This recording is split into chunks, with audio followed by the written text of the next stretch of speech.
Habagrani kilat Patai Kubor, Presiden ka Meghalaya Pradesh Congress Committee, MPCC, ubah Vincent Pala, ulang baha ka bedai bat ka One North East, ulang baha ka jingkamu bantau, ya kena keseng ka bergentup ya ke NPP ka Tipra Motha berkiwai, kanitang ka jing seubut ka beri jong ka RSS bat ka BJP.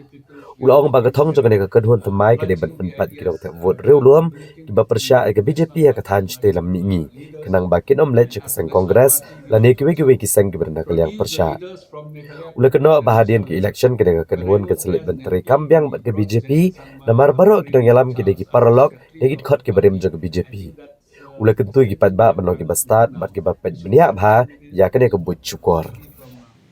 The one region Pradyut, Conrad coming together, I personally see that this is a plan of the RSS and the BJP because why?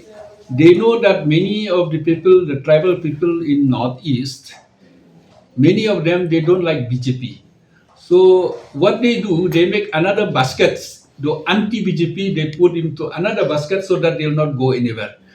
Why I'm saying so, I met a few of the leaders of the RSS and the BJP in the airport. Then they've openly told this, that this is the plan of the BJP so that the anti-BJP will not go to a congress or so they should be somewhere, wherever they go, but after election they'll go and work with the BJP only. So I'll be happy if they have good intentions. But if you see who are there in the baskets, all are friends of the BJP only or are ex-BJP only. So definitely is 100% a plan of the BJP. Knowingly or unknowingly, our friends will be in that, in that plan. So the people of Northeast should be very carefully see that if they, what's the difference between this basket and the BJP's basket? There's no difference. Once they are there, and even now they are with the BJP. So the people should be smarter than what than what they planned.